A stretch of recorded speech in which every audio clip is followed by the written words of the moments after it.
Bonsoir, mesdames et messieurs. Bonsoir. On a bien dit que le brunch n'était pas en soirée. Désolé. À tous ceux qui sont avec nous pour la première fois, je vois énormément de nouvelles têtes dans la salle. Je souhaite la plus cordiale des bienvenues et j'espère que maintenant vous entrez dans la famille, que vous y êtes pour y rester.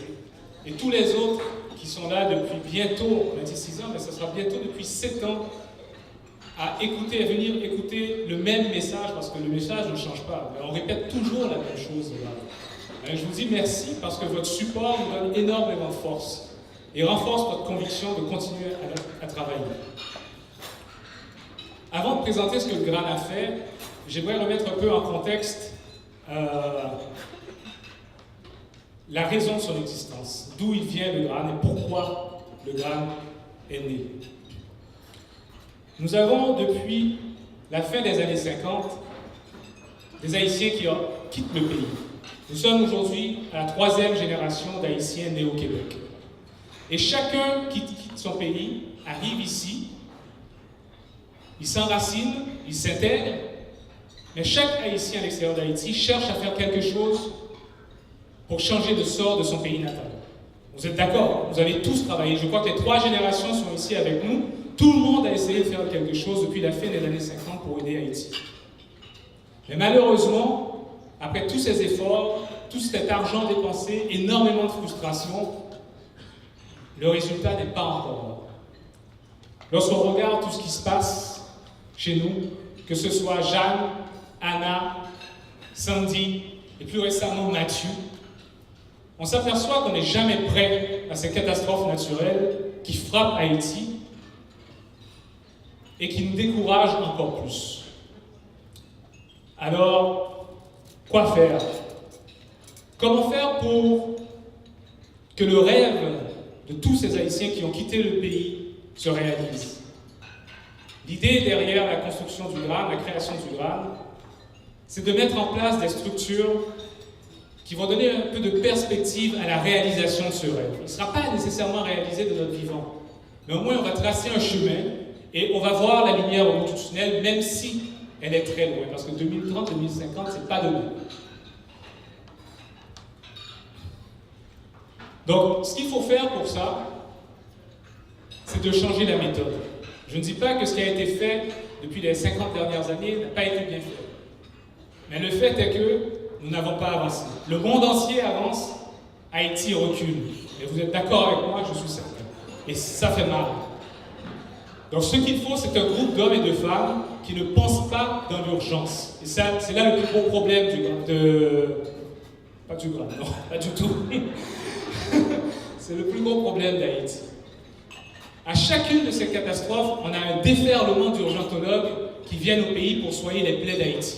Band-aid après band-aid, avec un paquet de comprimés pour alléger les symptômes de la pauvre Haïti, jusqu'à la prochaine catastrophe. Moi, je vous dis, il y en a marre de ça.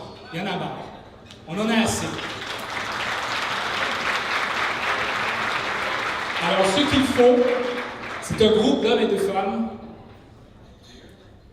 qui ne va pas chercher à soigner les petits bobos d'Haïti avec des band-aids, mais qui va mettre en place des structures solides qui vont faire que le grand malade qu'on n'arrête pas de penser sera guéri. Donc c'est une chirurgie réparatrice qu'il faut pour le GRAN. Pour Haïti. Pourquoi? Parce que tout le monde rêve d'une Haïti nouvelle depuis 50, 60 ans. Tout le monde rêve de ce à quoi ils étaient habitués avant le début des années 50 en Haïti. Et ça, c'est quoi? C'est une Haïti prospère, c'est une Haïti juste, c'est une Haïti qui prend soin de ses enfants et où il fait bon vivre. Ces photos-là, elles sont chez vous, elles sont d'Haïti.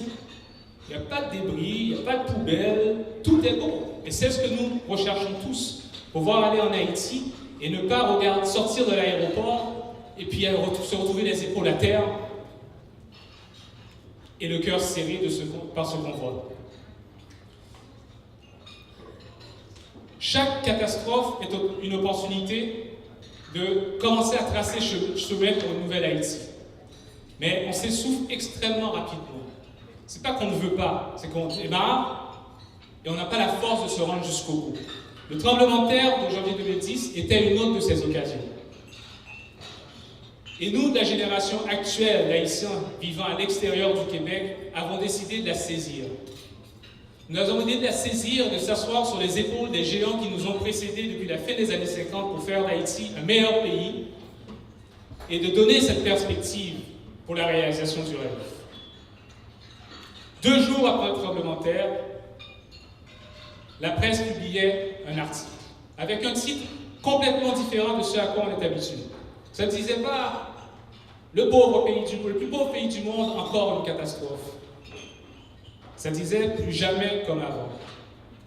Cet article de Samuel, le titre de cet article, portait tout le poids des initiatives passées, de toutes les occasions ratées par ceux qui nous ont précédés.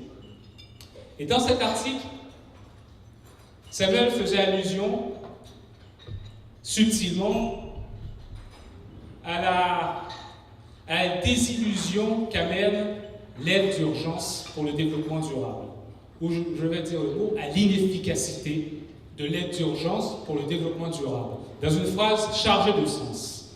Après l'urgence, après la reconstruction physique d'Haïti, un chantier beaucoup plus vaste de reconstruction sociale attendait le pays. Celui de la refondation d'une société plus juste, moins inégalitaire, fondée sur le droit, le partage, la solidarité et l'éducation. Est-ce que vous êtes d'accord avec ça?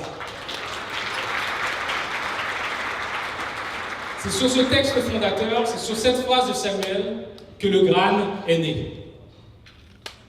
2 semaines après le tremblement de terre, des gens de la communauté de Montréal et à travers le monde se sont rassemblés et ont créé le groupe de réflexion et d'action pour une Haïti nouvelle.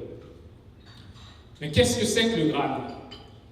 Qu'est-ce que nous faisons depuis ces temps? Quel est le rationnel qui justifie cette quantité de travail et cet engagement que nous mettons pour une Haïti nouvelle? Eh bien, le GRAN travaille pour Haïti. Et il faut être très clair ici. Le GRAN, les membres du GRAN ne travaillent pas pour eux. Vous savez, les professeurs titulaires, d'autres professeurs, tout le monde a son boulot, tout le monde a sa carrière, tout le monde a réussi individuellement à l'étranger. Il n'y a aucune raison d'aller travailler pour Haïti.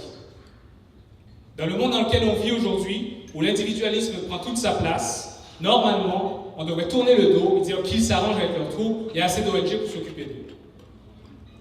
Nous, on ne peut pas faire ça. On ne peut pas faire ça. On regarde Haïti, on vient d'Haïti, on est né en Haïti, on est né de parents haïtiens. On n'est même pas des Québécois encore. On est ceux qui sont nés ici.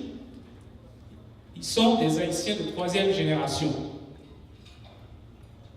Donc ils ont un attachement au pays. Et cet attachement, il est réel.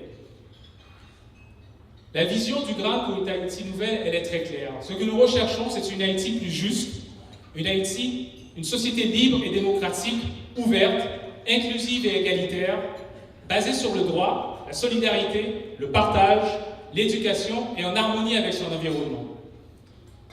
Mais c'est également une société dans laquelle tous les besoins de chacun des citoyens sont satisfaits. Mais encore plus, c'est que chacun de ces citoyens doit participer à l'épanouissement dans la société dans laquelle il vit. On s'entend que cette vision, elle est très belle, mais avec la société que nous avons aujourd'hui en Haïti, elle est difficile à envisager. Il faut un changement radical de mentalité en Haïti, et il faut une mutation profonde de la culture haïtienne pour pouvoir réaliser cette vision. Alors le GRAN s'est donné comme mission d'être le catalyseur de ce changement. Un catalyseur en chimie, c'est quelque chose qui accélère les réactions. Okay? Ce n'est pas nous qui allons faire le changement, mais nous allons mettre en place des structures qui vont faire que ce changement va arriver. Et pour faire ça, nous nous sommes donné 2 missions. La mission de renforcer les capacités de l'État et de la société civile, mais aussi de redonner espoir et rehausser la confiance de la population, leur montrer qu'ils sont capables de faire et n'ont pas besoin de l'étranger et de l'extérieur pour mettre leurs expertises au service du pays.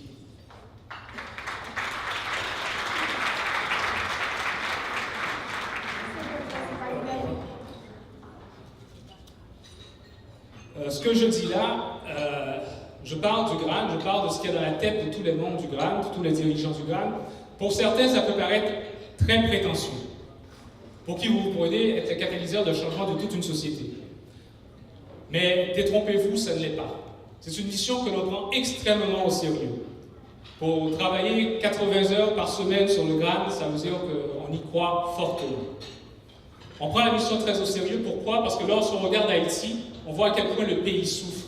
On voit à quel point les gens sont à bout de souffle. Et lorsqu'on parle à la jeunesse haïtienne, elle a perdu tout espoir. Vous savez tous, c'est quoi le rêve de tout jeune haïtien en Haïti? Qui peut me le dire? Quitter Haïti. Vous pensez que c'est normal? Les belles photos que je vous ai montrées, un beau pays comme ça, le soleil, pour venir passer des moins 30, moins 40 pendant 6 mois dans l'année? Non, c'est pas normal. Donc c'est pas de la fausse prétention. D'accord? C'est qu'on veut vraiment redonner espoir aux gens pour qu'ils aiment leur pays, mais pour qu'ils y restent. Et pour vous montrer que c'est pas de l'alarmisme, c'est pas le GRAN qui essaie de mousser sa raison d'existence, je vais vous présenter 3 extraits de vidéos qui ont été réalisés par un journaliste en Haïti, Ralph Thomasin, qui posait une question toute simple à de jeunes universitaires et professionnels Haïti. Comment vous voyez Haïti dans 50 ans? Et je lui ai parlé, il a dit qu'il a été à brûle-pourpoint dans les universités, dans les rues, il demandait aux gens. Il doit avoir une vingtaine de réponses comme ça, j'en ai sélectionné 3, alors écoutez. Dans 50 ans, ce n'est pas des mesures qui prend, un peu de mesures que l'État prend, que ensemble acteurs qui viennent dans le pays avant, franchement, ça a du mal pour nous aider, mais c'est un combat qui est vraiment catastrophique. Puisque présence à nous là, son présent côté que c'est déconstruit. Donc, presque certain que Haïti dans 50 ans, n'a privé dans une situation côté nous finit déconstruit. Donc, n'a privé dans une situation où on a marché sous mur, sous les derniers débris de construction. Ça veut dire vraiment,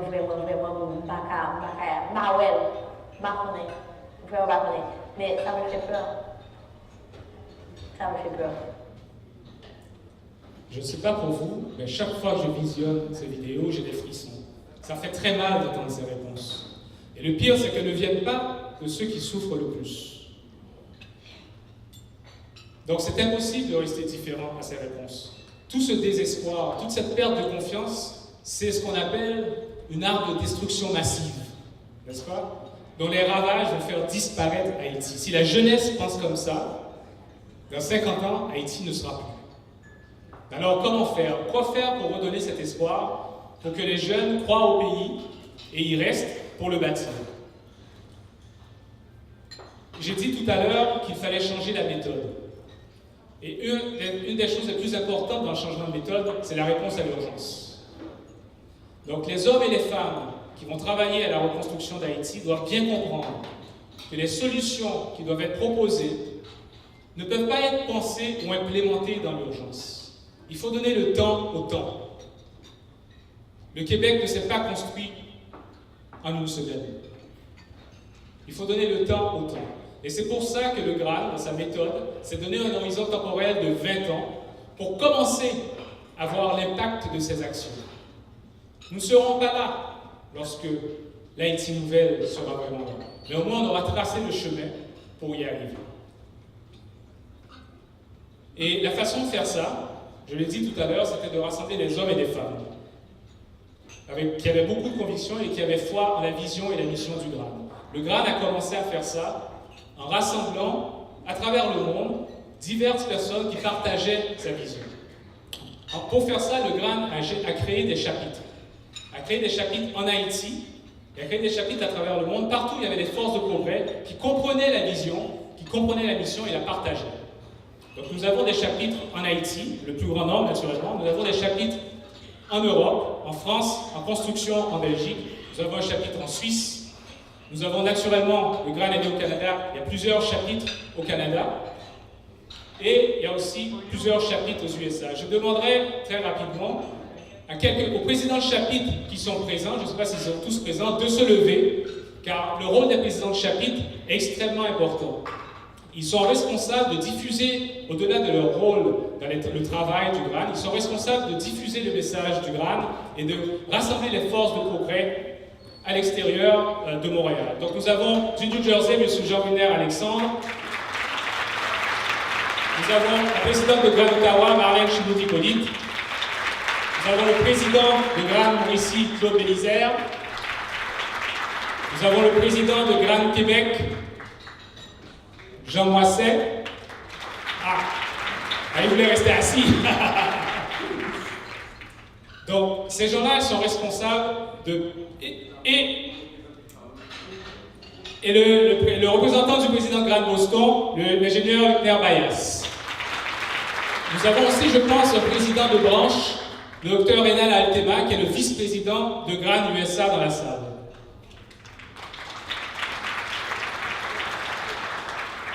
Donc, ces présidents de chapitre font leur travail en région, mais le GRAN est géré par c'est une organisation, une corporation canadienne qui a un conseil d'administration.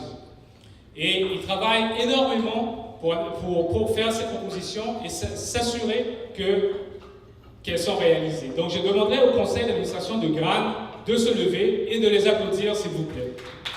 Nous sommes 14 membres, avec le président Samuel Pierre, Vernet Félix, Mélissa Georges, Tatiana Nazon, Kerline Joseph, Chantal Gaston, Maxime Dehoux, Jean-Marie Bourjoli, Michel Julien et Pierre Toussaint. Nous avons aussi le président de Gran France, Raymond Carnizan, qui n'est pas avec nous, et le président de Gran USA, Ludovic Como, qui n'est pas avec nous. La méthode de travail du GRAN dont je parlais tout à l'heure, c'était de ne pas travailler dans l'urgence. Mais il y a une méthode scientifique que nous appliquons aussi.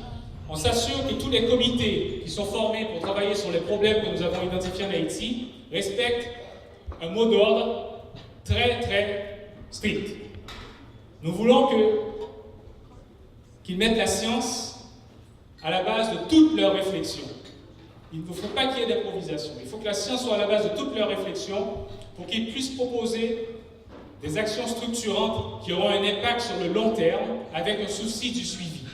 Et ça, c'est une règle d'or du travail dans le GRAN. Tout est fait en suivant cette règle. Et pour y arriver, c'est impossible d'y arriver si on n'applique pas une rigueur infaillible, une transparence totale dans notre travail, un engagement et un dévouement absolument sans limite. Je pense que vous êtes d'accord, non? Toujours dans l'humilité et avec énormément d'optimisme. Maintenant que j'ai présenté les origines du GRAN, je vais vous passer en revue les diverses réalisations de l'organisation. En espérant que ça vous donnera envie de sauter d'un train pour la fin du voyage. Donc, comme j'ai dit tout à l'heure, le GRAN est né très rapidement après le parlementaire. Le conseil d'administration a été formé, les comités thématiques ont été formés, l'idée des comités thématiques a été formée, et nous avons fait des conférences internationales à Montréal, où nous avions 500, 600, 700 personnes qui étaient sensibles à la cause haïtienne, qui sont venues parler des problèmes, partager leurs douleurs, partager leurs initiatives passées depuis les 50 dernières années, mais surtout ce que nous avons fait au GRAN, c'est que nous avons présenté l'organisation. Nous avons présenté la vision et la mission de l'organisation et nous avons invité tous ces gens à se joindre à nous pour ce travail. Donc 2 conférences internationales qui ont permis de faire le plein de toutes ces forces de progrès et de commencer à réfléchir sur les problèmes d'Haïti. Ça, c'était en mars 2010 et en mai 2010. Une fois la conférence de mai terminée, les comités ont commencé à travailler sur les problèmes qui avaient été identifiés et 8 mois plus tard, le GRAN publiait le fruit de ses réflexions. Construction d'une Haïti nouvelle, vision et contribution du GRAN. Cet ouvrage collectif propose 175 idées de projets pour faire d'Haïti un pays émergent d'ici 2030.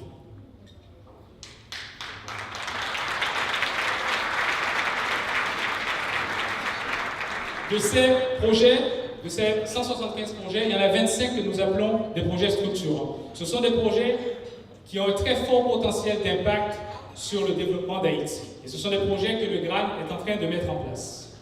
Maintenant, une fois ce travail fait, la réflexion n'était pas terminée. Il fallait valider tout ce qu'on a fait. Parce que pensez-y, nous sommes à Montréal, avec des gens qui travaillent aux États-Unis, en Europe, et il n'y a personne en Haïti. Il y avait beaucoup de collaborateurs en Haïti, mais nous n'étions pas sur le terrain. Alors pour valider le fruit de ces réflexions, il a fallu aller sur le terrain.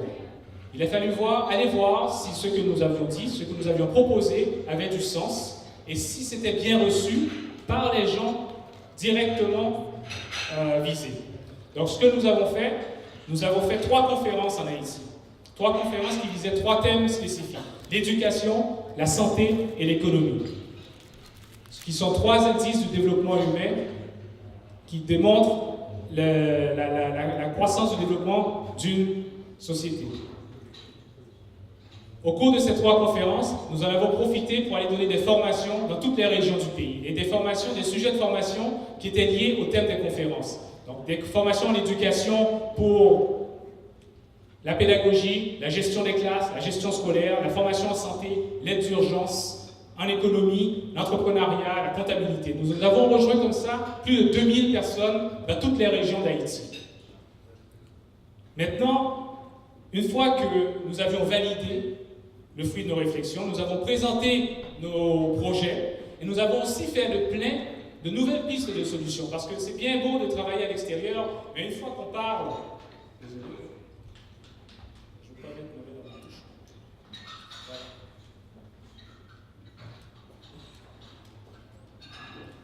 Une fois qu'on parle aux gens à l'intérieur, on comprend l'importance de ce que nous apportons, mais on comprend aussi si nous étions sur la bonne voie ou non. Donc, nous avons enrichi notre réflexion, nous avons enrichi les projets que nous voulions présenter. On était dans l'action. N'oubliez pas, le GRAD, c'est un groupe de réflexion et d'action. Beaucoup m'ont dit, messieurs Saharo, ces gens-là, ils réfléchissent sans arrêt. Oui, c'est vrai. Nous avons réfléchi longtemps. Mais là, nous sommes entrés dans l'action. Le problème en entrant dans l'action, c'est qu'on devenait très, très, très vulnérable à l'aide d'urgence. Parce que dès qu'on rentre dans l'action, dès qu'on met le pied à terre en Haïti, on pense que tout est à faire pour hier. Donc c'était dangereux pour nous d'entrer dans l'action et d'oublier notre méthode.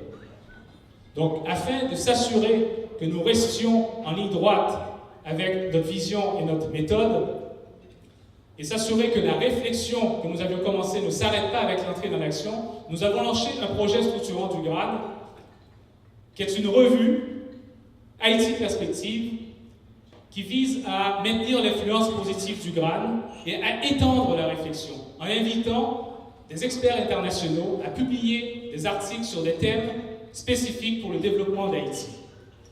Cette revue, elle est publiée depuis 4 ans, sans interruption, et elle est publiée en Haïti, dans les librairies et dans les universités principalement, mais on la retrouve aussi partout où il y a un chapitre du GRAD.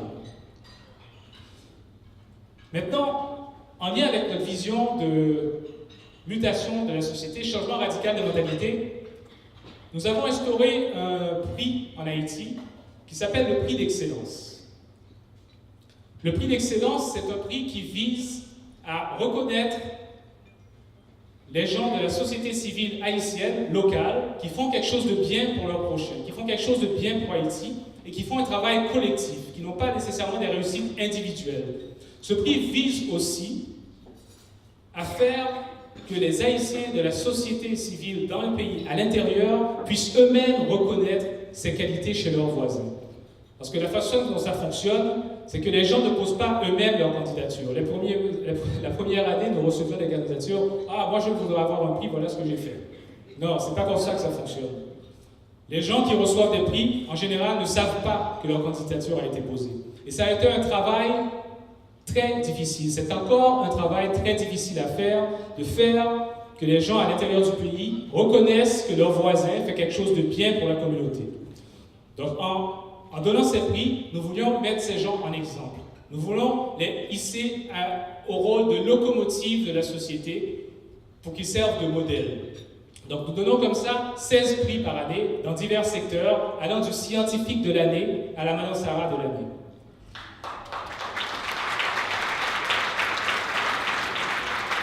Maintenant, tout ce que je t'ai dit depuis le début, en présentant ce prix, vous dites, mais qu'est-ce que ça a à voir avec la vision et la mission du GRAD? Laissez-moi vous dire que présenter des gens à la société lorsqu'ils sont à Port-au-Prince, dans la bourgeoisie haïtienne, les mettre sur un piédestal, leur donner un prix comme ça fait un gros changement. Lorsque vous allez chercher, vous donnez un prix de Madame Sarah de l'année. Je ne veux pas parler à travers mon chapeau, mais je suis sûr qu'il y a des gens qui vivent à Port-au-Prince qui ne savent pas c'est quoi Madame Sarah. Lorsque vous donnez un prix de Madame Sarah de l'année, vous allez la chercher à Pilate ou à Bombardopolis, vous l'amenez au Caribé, à Pétionville, venir chercher son prix et être honoré devant tout le monde, laissez-moi vous dire que ça a un impact considérable sur la mentalité et la culture haïtienne.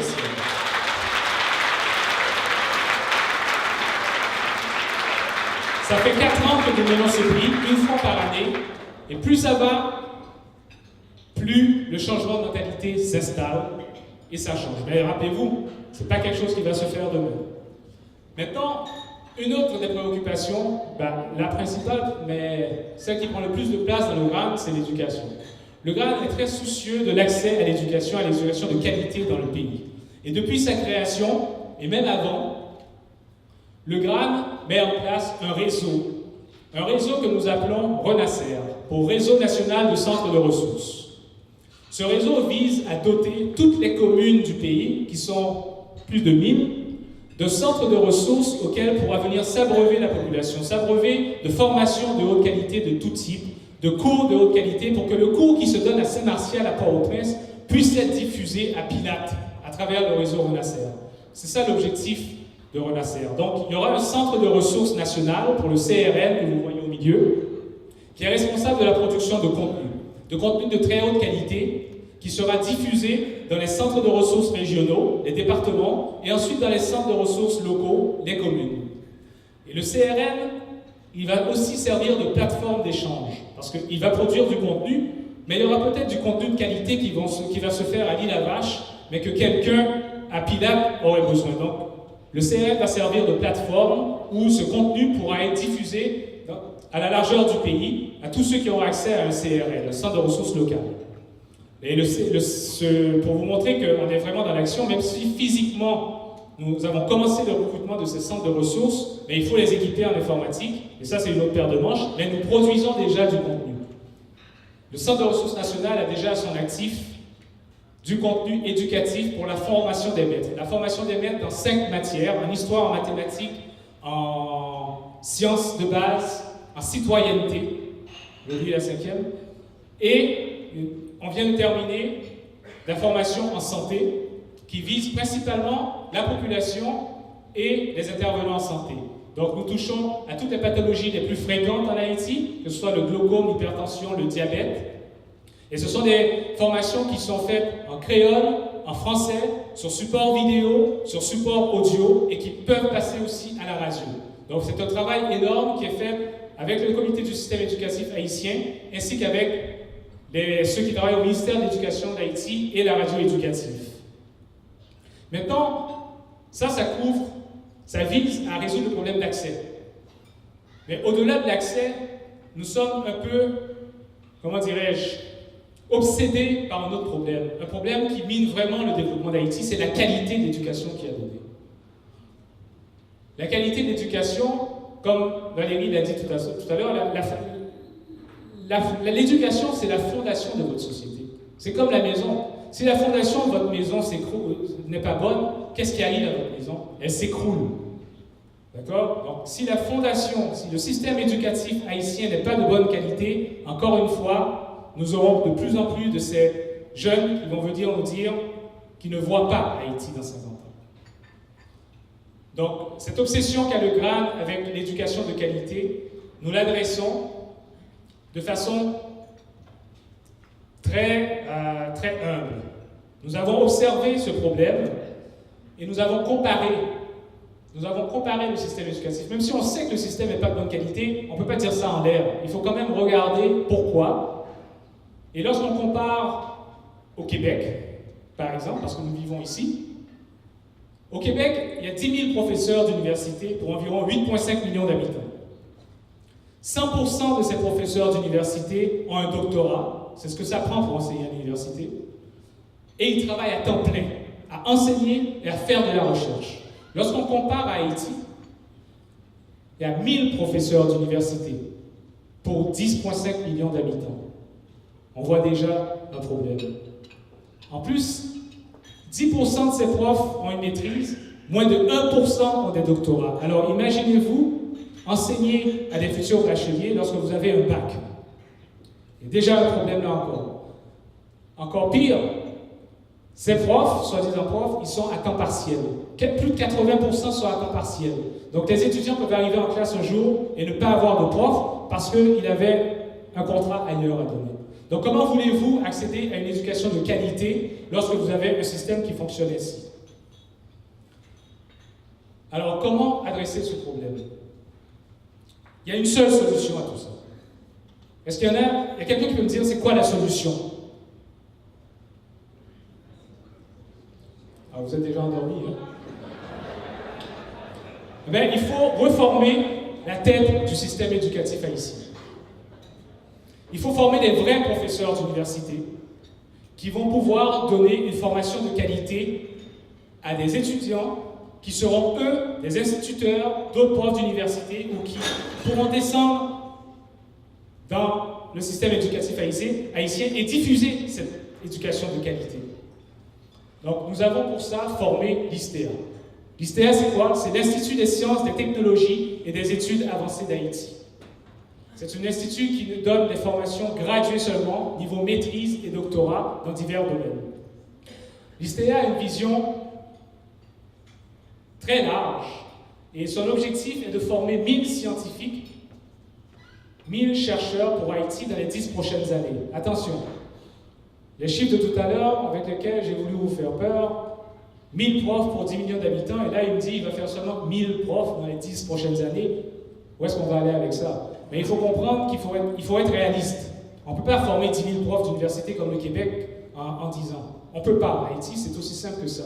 Mais il faut se dire que si en 10 ans, on arrive à en former 1000, si on se donne l'objectif d'en former 1000, eh bien dans 20 ans, on aura doublé ça, et avec les 1000 qu'il y a déjà, on va augmenter assez rapidement. Donc on commence par ça.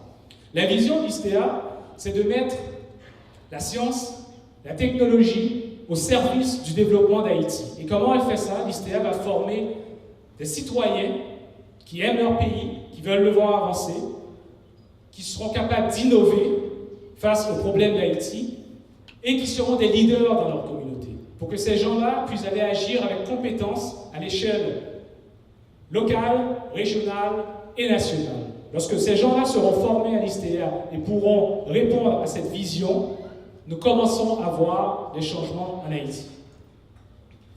Maintenant, l'ISTEA fonctionne depuis 2013. Nous avons fondé l'institution en Haïti en janvier 2013. Et les cours ont commencé... Oui. Est-ce qu'il y a quelqu'un qui voit une erreur, là? Merci. Voilà. Bref, nous avons commencé en 2013, d'accord? Nous avons aujourd'hui, après 3 ans, 8 programmes d'études graduées, allant des sciences de l'éducation aux sciences de l'ingénieur, niveau maîtrise, doctorat et DESS. Aujourd'hui, nous avons tout près de 300 étudiants inscrits dans ces programmes, avec près de 200 professeurs bénévoles qui sont éparpillés dans 7 pays.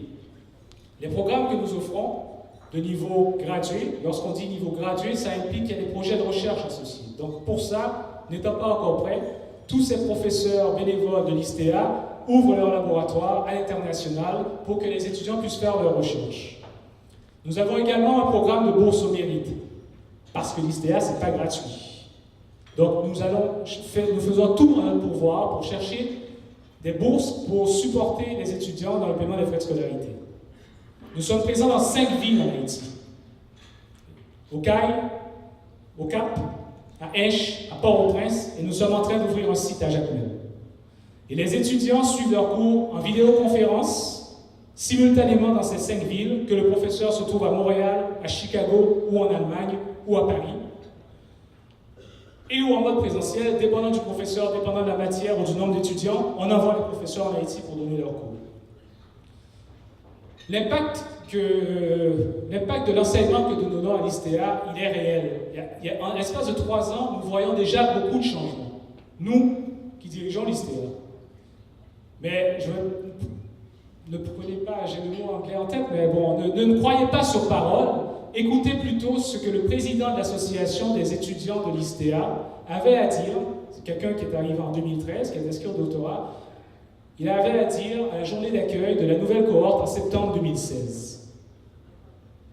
Tout au début, je n'avais pas confiance en cette institution Lorsque Ecclésiaste Thémac est venu me parler à mon bureau pour me dire on est en train d'ouvrir là un autre centre de formation supérieure, je lui ai dit un autre de plus.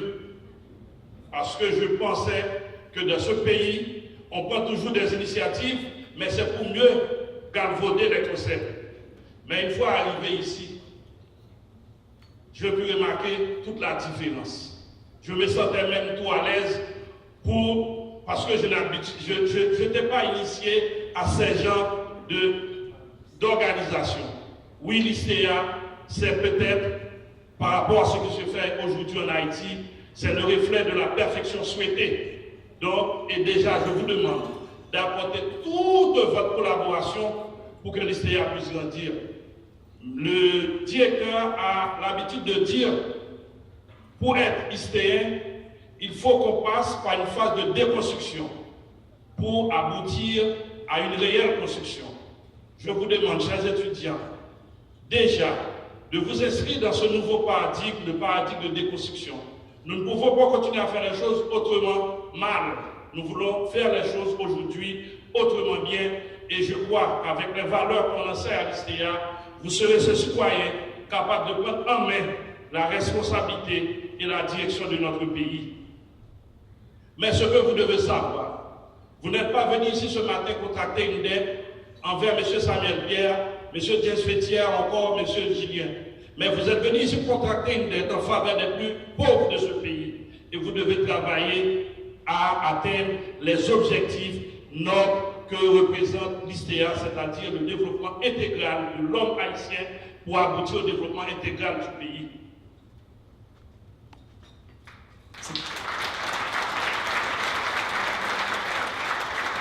Ce message que Ronnie François a donné aux nouveaux étudiants de l'ISTéa, c'est un message qui est véhiculé à travers toute la communauté de l'ISTéa. Et lorsqu'on inculque ces valeurs aux étudiants de l'ISTéa, ce sont des valeurs qu'ils vont aussi diffuser dans leur entourage. Donc vous voyez les têtes qu'il y a en Haïti. Donc le changement, il est possible. Maintenant, nous formons des profs d'université. Former un prof d'université, est-ce que ça a vraiment une fin en soi pour un pays comme Haïti? Où est-ce qu'on va en formant des profs d'université? Former toutes ces belles têtes, tous ces cerveaux, et qu'est-ce qui va arriver? Ben, les grandes économies de ce monde vont venir et vont les ravir à Haïti. Et là, vous allez tous dire, ben voilà, le GRAN a mis en place un système pour réinitier la fuite des cerveaux que nous avons vu plus tôt. Non, alors détrompez-vous. Parce que le GRAN pense à tout. La vision holistique du GRAN fait que chaque action du GRAN s'inscrit dans un champ qui va mener à cette Haïti nouvelle, sur un chemin qui va mener à cette Haïti nouvelle. L'objectif réel de ce rehaussement du système éducatif, en formant des professeurs, en formant des scientifiques, est d'outiller les gens pour qu'ils puissent adresser le problème le plus criant du pays, le problème de développement qui est celui de création de richesse et réduction de la pauvreté. C'est le plus gros problème d'Haïti. Et pour faire ça, nous formons les ISTéens, les gens de l'ISTéa, avec cette idée en tête. Nous faisons le pari que l'ISTéa sera le catalyseur de l'émergence d'une économie du savoir en Haïti qui va résoudre tous ces problèmes et par le fait même va complètement anéantir la fuite des cerveaux. Maintenant, lorsqu'on forme ces gens, ils vont atteindre un certain niveau et ils vont se retourner, ils vont regarder autour d'eux, ils vont voir que ça ne me sert pas à grand-chose ce qu'on m'a donné parce qu'ici, l'environnement n'est pas adéquat. Donc je cherche un visa et je pars. Ce qui serait très dommage, parce que tout l'effort qu'on a fait avec l'ISTéa, on ne l'a pas fait pour qu'ils aillent travailler ailleurs. Donc ce que nous faisons, nous nous arrangeons dans notre plan pour mettre en adéquation les créateurs de ces savoirs, c'est-à-dire ceux de l'ISTéa qui vont créer ces nouvelles connaissances, avec les réels besoins du milieu. D'accord? Et comment on fait ça? Comment on fait ça? Ce que nous faisons, nous créons un environnement que nous appelons PIGRAN. PIGRAN, c'est pour Pôle d'innovation du Grand Nord. C'est la réponse à la question que je viens de vous poser, à savoir la création de cet environnement qui va faire que ces gens que nous formons à l'ISTéa n'auront pas besoin de partir. C'est quoi un pôle d'innovation? Un pôle d'innovation, c'est un réseau d'entreprises, de créateurs de richesses, de créateurs d'emplois, qui sont les utilisateurs de ce savoir, qui sont les utilisateurs de ces connaissances, qui sont mis en étroite interaction avec des établissements d'enseignement supérieur et de recherche qui, eux, sont les créateurs du savoir, qui vont créer des connaissances selon les besoins du milieu.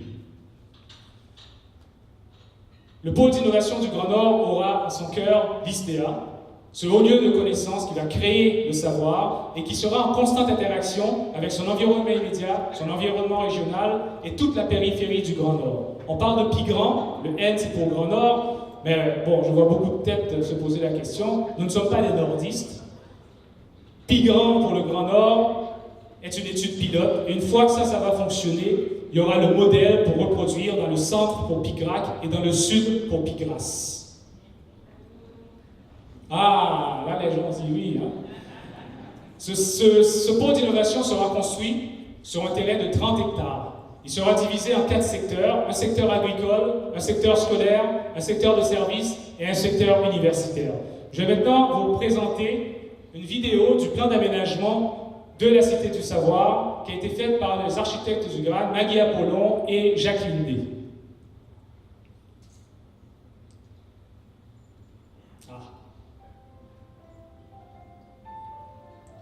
Donc cette Cité du Savoir, elle sera à Génie-Paillé, 3e section communale de Millau, divisée en 4 secteurs. Nous allons commencer par visiter le secteur universitaire qui sera l'ISTEA.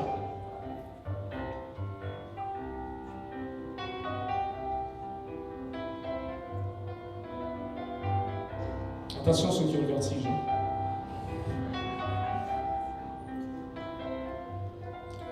Donc l'ISTEA sera cette université où nous formerons tous ceux qui vont aller inonder le système éducatif avec une formation de qualité. Il y aura une quinzaine de pavillons, des centres de recherche, des instituts de recherche sur le site universitaire. Faculté de médecine, faculté d'ingénierie, faculté d'agronomie. Nous aurons également une grande bibliothèque qui va desservir toute la population du Grand Nord. Bibliothèque numérique, également physique, pour laquelle il y a actuellement diverses initiatives ici pour la remplir. Grande Mauricie a envoyé un conteneur de 300 000 livres il n'y a pas si longtemps et l'UQAM vient de lancer une initiative pour récolter les livres de tous les professeurs d'université au Québec. Nous aurons également, adjacent à ce secteur universitaire, un centre culturel ouvert à toute la population où des activités pour le renouveau de l'homme haïtien seront tenues de façon permanente. Nous allons aller maintenant à l'autre extrémité, dans le secteur scolaire. Nous passons ici devant les résidences et le centre sportif. Arrivé au secteur scolaire, ce secteur est très important parce que, comme Samuel l'a dit tout à l'heure, nous croyons que tout commence avec la petite enfance. Donc nous allons commencer avec les petits en âge préscolaire. Dans le secteur scolaire, il y aura le CPE, il y aura l'école primaire, il y aura l'école secondaire, il y aura également une école de formation professionnelle et technique. C'est dès cet âge, dès leur entrée à l'école préscolaire, que la vision, les valeurs que nous voulons pousser dans le nouvel être haïtien seront inculquées. Et adjacent à ce secteur scolaire, nous avons le secteur agricole. Le secteur agricole qui va servir la faculté d'agronomie, bassin de pisciculture, serre, ferme agricole. Là, toute expérimentation nécessaire à rehausser l'agriculture haïtienne sera faite. Donc nous repassons dans le secteur service avec les résidences des étudiants, les terrains sportifs, basket, football, tennis. Nous avons aussi dans ce secteur des résidences pour les professeurs. Donc les professeurs étrangers qui viennent enseigner à l'ISTEA et également pour les professeurs locaux qui désirent habiter sur le site tout près de leur recherche, tout près de leur labo et aussi près des étudiants. Dans ce centre de service, nous aurons également un centre de santé communautaire qui est actuellement en étude et en préparation avec l'Association des médecins haïtiens vivant à l'étranger. Donc ce site sera un site qui sera propice à l'apprentissage, un site où il y aura énormément d'interactions pour que tout le monde puisse partager la même vision vers cette nouvelle Haïti que nous recherchons.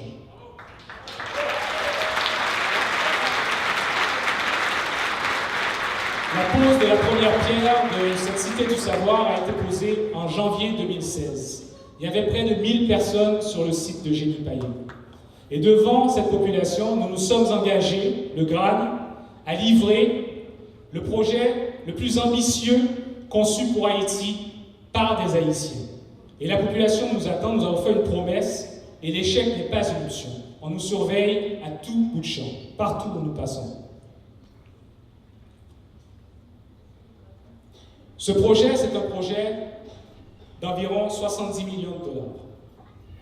Lorsque nous l'avons présenté à la population à Génie-Paillé, parce que le GRAN n'arrive jamais en conquérant, je ne l'ai peut-être pas dit, le GRAN arrive et va faire avec les autres, va proposer et va écouter ce que les autres. Donc pour Génie-Paillé, pour Pigrand, nous avons été à Génie-Paillé, nous avons été rencontrer des agriculteurs, nous avons été rencontrer des gens qui habitent dans la région et nous leur avons présenté le projet. Pour vous dire à quel point nous sommes suivis, plusieurs d'entre eux étaient contre, naturellement, ben beaucoup étaient pour. Et ceux qui étaient contre, il y avait une partie qui avait peur pour leur terre, mais l'autre partie était une partie désillusionnée. Ah, un autre projet. On nous a déjà promis des merveilles, mais jamais rien n'est arrivé. Et lorsque vous venez présenter Pigrand à la population et qu'on vous dit ça, ça fait mal et ça fait peur. Donc, pour réaliser ce projet, nous leur avons promis de commencer très rapidement et qu'ils seraient aussi les premiers bénéficiaires. Et on ne va pas commencer par construire l'université, nous allons commencer par la base, par la petite enfance. Pour réaliser ce projet de 70 millions de dollars, nous avons mis en place des campagnes de financement à travers tout le réseau du GRAN.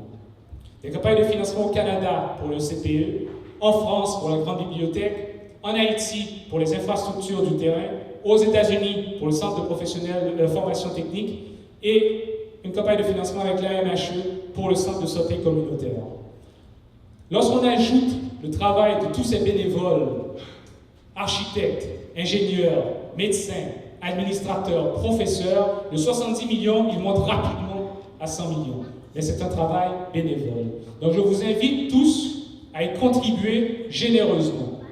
Parce que c'est un projet, comme je l'ai dit, qui a été conçu par des Haïtiens et c'est pour Haïti, c'est pour cette Haïti nouvelle dont nous rêvons depuis la fin des années 50. Et dans 30, 40, 50 et 100 ans, on se rappellera des grands bâtisseurs que vous aurez été après avoir participé à ce projet. J'ai presque fini, Carole, parfait. Avec les fonds qui ont été recueillis, parce que n'oubliez pas, une des valeurs du GRAN, c'est la transparence. Nous sommes ici pour vous montrer ce à quoi servent les fonds. Et vous avez déjà été très généreux. Ceux qui ont déjà contribué, nous vous montrons à quoi a servi cet argent. En juin dernier, nous avons commencé la construction du CPE Paul Gérin-Lajoie sur le site de Génie-Paillé. Ceux qui n'y croyaient pas sont venus voir. Les premiers pieux sont montés, les premiers murs se sont levés. Chaque jour sur le terrain, les gens étaient là. Certains s'émerveillaient, d'autres regardaient, d'autres surveillaient. Et ça, c'était une des images où on défendait le projet et où on se faisait dire que non, ça n'arrivera pas, on ne vous croit pas, on ne vous croit pas. Et il fallait le défendre bec et ongle à chacune des visites. Eh bien, imaginez-vous leur surprise lorsqu'en octobre dernier, nous avons livré la première phase du centre de la petite enfance Paul Gérin-Lajoie à Génie-Paillé. Alors là, les mâchoires sont tombées. Les incrédules, les sceptiques ont été confondus. Et ils ont disparu tout d'un coup. Donc nous avons ouvert le centre en octobre dernier et dès la mi-octobre, nous accueillons déjà les premiers enfants d'âge préscolaire. 26 enfants d'âge préscolaire. Imaginez, ces enfants vont aller à la garderie tous les jours, qu'il pleuve, qu'il y ait un ouragan, quoi que ce soit, il n'y aura pas de boue dans leurs pieds, ils pourront manger tous les jours, venant de Génie-Paillé à quelques minutes de leur maison de naissance. Et ces enfants pourront passer toute leur scolarité, de la petite enfance jusqu'à leur université s'ils veulent y aller. Alors, ce moment était extrêmement émouvant de recevoir ces premiers enfants avec les parents, mais aussi très amusant, comme vous pouvez voir. Il y en a qui se sont amusés, n'est-ce pas, Samuel?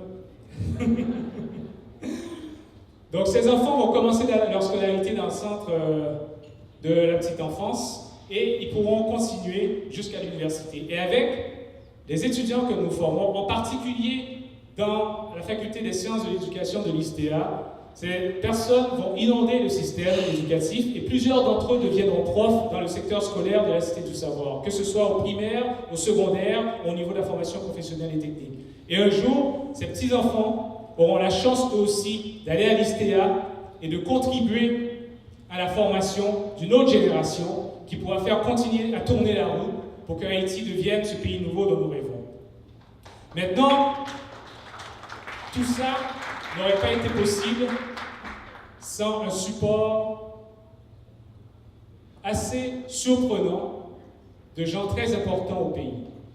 Deux conditions pour que le GRAN réussisse sa mission, que nous avons dit depuis 7 ans. Premièrement, que les membres conservent une vision commune dans la mission du GRAN. Et ça, vous pouvez le voir, c'est intact.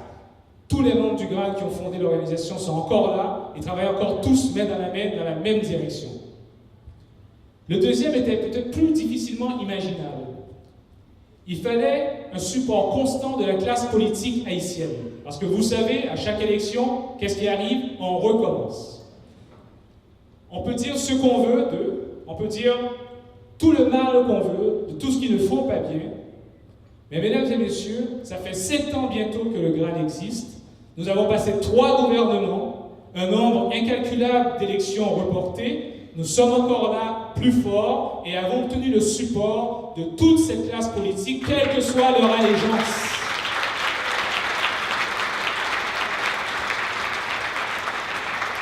Et c'est un point extrêmement important. Nous avons eu le terrain gratuitement de l'État. Nous avons eu une autorisation de fonctionner pour l'ISTEA et pour le Centre de la petite enfance. Nous avons eu un certificat d'accréditation pour l'ISTEA. Nous sommes maintenant, le GRAN est reconnu d'utilité publique pour Haïti. Le GRAN est très présent dans le pays et toute la classe politique supporte les projets du GRAN. Et cette condition, au-delà de la vision des membres du GRAN qui doit rester commune, c'est la plus importante pour que nous réussissions notre mission. Maintenant, vous avez un beau pays. Vous avez un grand pays. Et vous avez des compatriotes vaillants. Vous avez des étudiants intelligents, des jeunes qui sont assoiffés de connaissances et impatients de faire profiter le pays de leurs expertises. Mais il n'y a pas le support, il n'y a pas l'environnement adéquat. Tout ce qu'il faut faire, c'est d'être conséquent avec notre vision. C'est d'être conséquent avec cette promesse, cet espoir que nous voulons apporter à Haïti et continuer à travailler main dans la main. C'est très important. Il faut arrêter de faire des choses chacun de son côté parce que le problème, il est beaucoup plus grand que vous et que moi. Il faut que nous travaillions main dans la main pour que cette Haïti nouvelle voit le jour. J'espère de mon vivant, j'aimerais bien le voir. J'aimerais bien le voir. Et j'espère que cette Haïti prendra racine bientôt. Donc, gardez la chandelle, gardez la flamme allumée. Vous avez sur vos tables des chandeliers. Alors, ceux qui en ont, allumez-les. Donc, vous n'avez qu'à prendre la petite chandelle à l'intérieur et actionner l'interrupteur. Actionnez l'interrupteur. Gardez cette lumière allumée. On parle très très mal d'Haïti. On parle toujours mal d'Haïti. Pas seulement dans les journaux, dans vos salons aussi. Dans vos salons aussi. Alors la prochaine fois que vous voudrez parler mal d'Haïti dans vos salons, s'il vous plaît, rappelez-vous de ce que je viens de vous montrer. Rappelez-vous de ce que Samuel va vous montrer. Et gardez espoir. Soyez optimistes. Et ne vous laissez pas aveugler par tout le négativisme que l'on propage sur Haïti. Merci beaucoup.